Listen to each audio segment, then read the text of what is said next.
eu sou Shirley, advogada, e hoje estou aqui para conversarmos sobre a possibilidade de se equiparar o CAIS, curso de aperfeiçoamento de sargentos, ao CHACAL, curso de habilitação ao quadro auxiliar de oficiais do Exército. Essa discussão é anterior à edição da Lei 13.954, mas de certo que ganhou mais adeptos e novos contornos desde dezembro de 2019, em razão dos reajustes praticados em cima do adicional de habilitação. Contudo, hoje vamos analisar uma sentença proferida no bojo de um processo proposto por um capitão do Exército que, para ingressar no QAO, havia realizado o CAIS, já que esta era a exigência formulada em regulamento à época de sua promoção. É importante registrar que, apesar da sentença que vamos analisar ter sido proferida agora em maio de 2020, ela se refere a uma ação distribuída em julho de 2019, ou seja, bem antes da edição da Lei 13.954 de 2019, pelo que ela não é fundamentada nesse novo dispositivo legal, mas em 3 portarias do Exército, datadas de 1984, 2015 e 2017. Além disso, é importante também destacar que a União já interpôs recurso atacando essa sentença e o recurso ainda está pendente de julgamento. Posteriormente, com o julgamento desse recurso, a sentença pode ser modificada ou confirmada. Basicamente, a tese elaborada pelo advogado responsável pela condução do processo que vamos analisar aduz que no ano de 1984 o Exército editou uma portaria regulamentando o quadro auxiliar de oficiais e também prevendo a aplicação de um curso que viabilizaria o acesso dos graduados a esse quadro, qual seja o CHACAL. Contudo, apenas 28 anos depois da edição dessa portaria, ou seja, somente em 2012, o Exército efetivamente colocou o CHACAL em funcionamento, deu aplicabilidade a este curso. Nesse longo período de tempo em que a administração castrense permaneceu inerte, o CAIS, que é o curso de aperfeiçoamento de sargentos, ele cumpria a função de preparar o graduado e habilitá-lo para ingressar no QAO, para que ele pudesse ser promovido e passasse a condição de integrar os quadros dos oficiais, integrar o oficialato. Ou seja, durante mais de 28 anos, apesar da previsão da aplicação do CHACAL, era o CAIS que cumpria a finalidade de preparo para que o graduado pudesse ingressar no QAO, e era o CAIS o requisito essencial para que esse graduado pudesse ser promovido a oficial. Em 2015, o Exército edita uma nova portaria, estabelecendo que a realização do CHACAL seria condição essencial para aqueles graduados que pretendessem integrar o QAO a partir do ano de 2017. Nessa ocasião, também estabeleceu uma majoração do percentual pago para aqueles militares que realizassem esse curso, nada mencionando acerca daqueles outros que ingressaram no QAO mediante a realização do CAIS, já que até o ano de 2012 era o CAIS o responsável por conduzir o graduado ao QAO. No ano de 2017, em mais uma portaria, o Exército traz a equivalência entre os cursos aplicados ao longo da carreira e aqueles previstos no anexo 2 da medida provisória 2215-10 de 2001, estabelecendo que o CHACAL equivaleria ao curso Altos Estudos categoria 1. Nesse contexto, nasce uma disparidade, porque nós vamos ter 2 grupos de militares que ingressaram no QAO recebendo importâncias diferentes. Militares de mesmo posto, exercendo funções semelhantes, já que o militar, quando passa para a inatividade, ele não perde o posto, ele não perde a patente, daí a necessidade de se manter uma equivalência. Mas quando o Exército dá a oportunidade para determinados militares realizarem o CHACAL, de forma que este curso os permite o acesso ao QAO, e deixou ao longo dos anos de dar esta mesma oportunidade para outros militares em razão de sua própria inércia, ele traz uma violação na isonomia entre esses dois oficiais que ocupam o mesmo posto, que ostentam a mesma patente, ressaltando ainda que enquanto o chacal não era aplicado, era o CAIS o viabilizador do ingresso do graduado no QAO. Essa diferença de percentuais, já que o CAIS equivale a um curso de aperfeiçoamento e o chacal equivale ao curso Altos Estudos categoria 1. Então, essa diferença de percentuais que hoje está estabelecido no anexo 3 da Lei 13.954, ela se operou única e exclusivamente em razão da inércia da administração em ministrar o referido curso, já que ele estava previsto ao menos desde o ano de 1984. Ao agir dessa maneira, a administração prejudica aquele militar que passou para inatividade antes de ter oportunidade de ingressar, de realizar o chacal. Nesse sentido, segue o advogado responsável pela condução da causa defendendo a aplicação da teoria da perda de uma chance, que, simplificando ao máximo, significa que a administração, ao deixar de aplicar o curso, suprimiu do militar a chance que ele teria de ser aprovado nesse curso, causando a ele um prejuízo econômico que é renovado mensalmente em seu contra-cheque.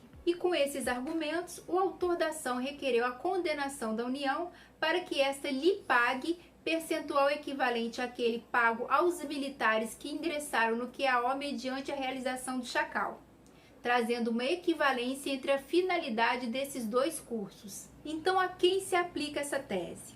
Essa tese se aplica àquele militar que deixou de realizar o chacal porque não lhe foi dado oportunidade de fazer à época que ele estava na ativa ou à época em que ele ia ingressar no QAO, já que lhe foi ministrado o CAIS ao lugar do chacal, e apenas a estes militares. Muita atenção! Essa tese não se aplica aos militares que deixaram de realizar o chacal em razão de indeferimento de parecer contrário de comissão. Aqueles militares que deixam de realizar determinados cursos, como o chacal, o CAIS e o SEAG, em razão de parecer desfavorável de comissão, devem buscar amparo em outra legislação e em outros fundamentos. Se esse assunto também for do interesse de vocês, nós podemos fazer um vídeo especificamente tratando dessa matéria, já que existem muitas decisões judiciais questionando e rebatendo esse posicionamento da administração de impedir que militares ingressem nesses cursos que são essenciais à persecução da carreira ou até mesmo essenciais para que eles adquiram determinadas vantagens. Então, se você tem interesse em discutir essa matéria, esses indeferimentos proferidos pelas comissões que selecionam os militares para a realização de chacal, de CAIS, de SEAG, dentre outros, deixe aqui nos comentários que nós podemos falar a respeito em um vídeo futuro. Então vamos à sentença. Como nós podemos observar, essa sentença foi proferida pelo 13º Juizado Especial Federal de Goiás e o objeto da demanda, o objeto da ação é implantar a diferença de percentual entre o percentual devido por realização do chacal e o percentual devido por realização do CAIS nos vencimentos do autor. Já aqui está ressaltado o argumento do autor de que não teve a oportunidade de fazer o chacal em razão de sua promoção ao oficialato ter ocorrido antes da edição da norma que tornou o chacal um requisito para essa promoção. Um ponto importante aqui, que eu preciso destacar a pedido de um inscrito aqui do nosso canal, se refere à prescrição.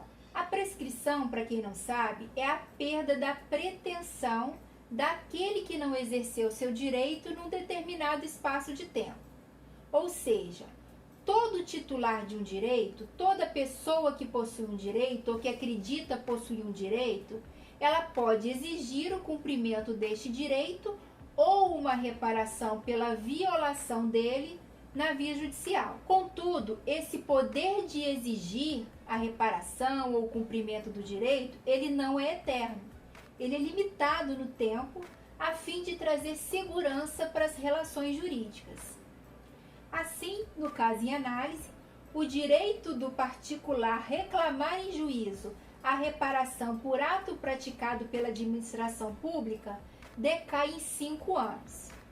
Mas essa regra sofre a incidência de vários fatores. No caso desse processo que estamos analisando, o militar passou para a inatividade em 2010. Então, teoricamente, teria até 2015 para mover ação, seguindo a regra geral de prescrição contra atos praticados pela administração pública.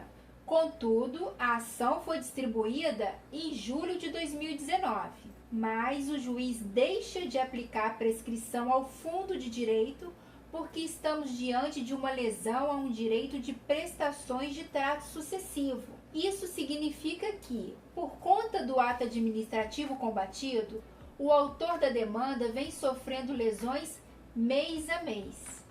Como ele entende estar recebendo um valor menor do que teria direito, a cada mês, a cada contra-cheque expedido, a lesão seria renovada. É como se todo mês que o militar recebesse menos do que deveria, ele estivesse sofrendo uma nova lesão. Nesses casos, aplica-se a súmula 85 do STJ. De acordo com o entendimento sumulado pelo STJ, nas relações de trato sucessivo em que a fazenda pública é devedora, uma vez reconhecido o direito, aplica-se apenas a prescrição quinquenal, ou seja, a prescrição de 5 anos apenas as prestações vencidas em período superior a esse tempo. Reconhecendo-se o direito, manda pagar apenas as parcelas devidas, que retroagem até 5 anos da data da propositura da ação. Dessa forma, no caso dos autos, a prescrição se aplica apenas para limitar o pagamento das diferenças de percentual que o autor tem direito aos 5 anos anteriores à propositura da ação. Então, nesse caso, não importa quando o militar passou para inatividade para fins de contagem da prescrição. Segue o juiz na delimitação do objeto e da controvérsia da demanda, qual seja, será apreciado se é possível equiparar o cais com o chacal no caso dos autos, apontando a diferença de percentuais pagos entre esses dois cursos, conforme a previsão contida até então na medida provisória 2215-10 de 2001, indicando que o chacal equivale ao curso Altos Estudos categoria 1. Mas nós já sabemos que a tabela contida na medida provisória 2215-10 de 2001 foi substituída por uma nova tabela trazida pela Lei 13.954 de 2019. O juiz consigna expressamente a condição do autor ao apontar que ele pretende a equiparação do cais ao chacal especificamente por não ter podido cursar este último em razão da inércia do próprio Exército, que não disponibilizou em tempo vagas, deixou de lhe aplicar este curso, bem como de que à época do ingresso do requerente no QAO, o requisito era ter cursado cais, já que o chacal não era aplicado. Mais uma vez eu vou repetir para ficar bem claro que esta situação que nós estamos debatendo ao analisar essa sentença não se confunde com a situação daqueles militares que não cursaram cais, ou que não cursam chacal, ou que não cursam SEAG, ou qualquer outro curso militar, em razão de impedimento ou de parecer desfavorável de comissão. A estes militares é cabível um outro tipo de demanda judicial. E se vocês tiverem interesse nessa matéria, deixem registrado aqui nos comentários que nós podemos gravar um vídeo a este respeito, já que este tipo de demanda também tem encontrando forte amparo na via judicial. Então, prosseguindo. O douto magistrado consigna na sentença que o QAO foi criado em 1979 e em 1984 um decreto dispôs sobre a realização do chacal. No entanto, o referido curso não foi aplicado nos 28 anos que se seguiram à sua criação, pelo que durante este período foi o cais a porta de entrada para o QAO, até que em 2012 o referido curso, o Chacal, começou a ser aplicado, passando a se exigir sua conclusão com êxito para a promoção ao oficialato a partir do ano de 2017. Diante dessas exposições, o juiz conclui que não é razoável exigir do autor a condição do Chacal para que ele fizesse jus ao mesmo benefício, ao mesmo percentual pago a título de adicional habilitação que hoje recebe seus pares, posto que atingiu o oficialato antes da necessidade de realizar o Chacal, pelo que, se o CAIS por ele realizado surtiu o mesmo efeito de promoção que o Chacal, é necessário que ambos os cursos, CAIS e Chacal, tenham o mesmo reflexo financeiro no que se refere ao adicional habilitação. Dessa forma, o douto magistrado condena a União a implantar no soldo do autor percentual de adicional de habilitação equivalente ao Chacal, ressaltando que na época do pedido, na época em que foi proposta a ação, foi pedido percentual de 30%.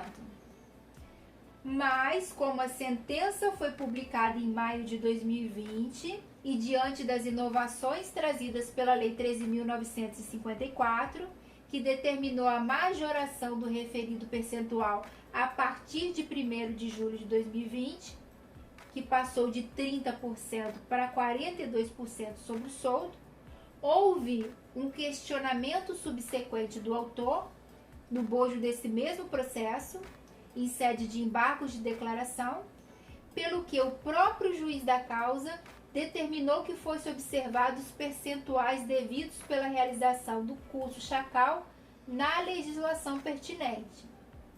Assim, o militar em questão, ele vai ter os mesmos direitos aos reajustes trazidos pela Lei 13.954, assim como seus pares. Outro ponto interessante dessa decisão é que, diferente de outras demandas que tratam de percentuais de adicional e até mesmo da acumulação do adicional de tempo de serviço com o adicional de disponibilidade, é que esta sentença que nós estamos analisando, ela tem efeito imediato. Este militar, o autor desta demanda, ele não vai precisar aguardar o trânsito em julgado da ação para gozar dos efeitos dessa sentença. Mesmo enquanto a questão é discutida na via recursal, ele já vai estar recebendo o adicional equivalente aos autos estudos categoria 1. Isto porque o juiz antecipou os efeitos da tutela em sentença e deu prazo de 30 dias, contados da ciência da sentença, para que a ordem judicial seja cumprida. Assim, o autor desta ação ficará recebendo o adicional majorado enquanto o processo tramita. E se posteriormente for mantida a decisão, ele ainda receberá os valores retroativos devidos. E se eventualmente a sentença for reformada, o entendimento for modificado em grau de recurso, o adicional voltará a ser pago no importe anterior. Mas neste meio tempo, ele vai receber 15% a mais do que ele receberia se ele não tivesse entrado com a ação, posto que o adicional devido por curso de aperfeiçoamento pelo CAIS, atualmente, é de 27% sobre o soldo, e o dos autos estudos categoria 1, que é o Chacal, é de 42%. Por fim, vamos tentar responder a uma pergunta que é reiteradas vezes formuladas para os advogados. Vale a pena entrar com esse tipo de demanda? Vale a pena ingressar com esse tipo de ação? Eu sempre costumo dizer que a pessoa que pretende se socorrer da via judicial, ela deve estar muito certa que quer enveredar por esse caminho. Deve fazer uma análise com base nas informações que o advogado lhe presta e deve, de modo muito subjetivo, tomar essa decisão. Por quê? Porque toda ação causa um desgaste. Seja um desgaste financeiro, seja emocional e psicológico, porque ela gera expectativa, gera ansiedade, mas ela gera desgaste, isso é incontestável. Além disso, eu sempre pontuo que não existe causa-ganha. Uma determinada demanda, uma determinada matéria pode ter 99,999% de aceitação, mas nunca é 100%. porque, como eu já expliquei diversas vezes aqui no canal, a decisão de um juiz, de um desembargador e de um ministro não vincula o outro. Juízes, desembargadores e ministros são pessoas que agem de acordo com a sua experiência e convicção. E por isso, mesmo que o objeto seja idêntico, eles podem ter entendimentos distintos sobre uma mesma matéria. Ainda assim, uma coisa é certa: quem não entra com ação judicial não perde, mas também não ganha. E se nós buscarmos o histórico, principalmente da administração castrense, nós podemos falar com tranquilidade que ela não tem o hábito de reconhecer de ofício direitos que causam polêmicas no meio dos militares. Nós podemos citar aqui o exemplo dos 28,86%, que só ganhou quem moveu a ação, outros que ficaram aguardando para ver se a administração ia ou não ia reconhecer o direito, acabaram vendo a sua parcela ser alcançada pela prescrição. Em outros casos, por exemplo, como da LESP, da licença especial não gozada, nós até vimos tardiamente um reconhecimento administrativo, mas ainda assim um reconhecimento parcial, posto que ele só alcançou determinada parcela do efetivo, deixando de fora a grande maioria. Ainda assim, como no caso da aeronáutica, por exemplo, no ano de 2018, foi editada esta portaria reconhecendo este direito para uma determinada parcela de militares, mas sem efetivamente consignar a previsão expressa de uma data de pagamento. No meu entendimento, foi um verdadeiro devo não nego, pago para quem eu quiser e quando eu puder. Feitas essas considerações, eu ouso trazer um jargão muito comum no meio jurídico, que aduz que o direito não socorre os que dormem. Então, aquele que tem um direito, que se sente lesado, ele tem que lutar pelo direito dele. Ele não pode esperar que outro o faça, que outro lute por ele. Porque na maioria das vezes, na maioria absoluta das vezes, os efeitos da ação só atingem aquelas partes que estão envolvidas. E por isso nós temos hoje militares que tiveram determinados direitos reconhecidos e receberam por ele, e militares em situações idênticas que não tiveram reconhecimento e não perceberam esse direito. Bem, eu espero ter trazido informações relevantes, e se esse vídeo foi útil para você, peço que curta e compartilhe para que possamos levar essas informações ao maior número de pessoas, porque, como sempre digo, informação é essencial. E se você quiser fazer uso de um direito, primeiro é preciso saber que ele existe e a maneira correta de exigi-lo. Se ainda não está inscrito, se inscreva em nosso canal para ser notificado toda vez que postarmos novos vídeos. Até a próxima!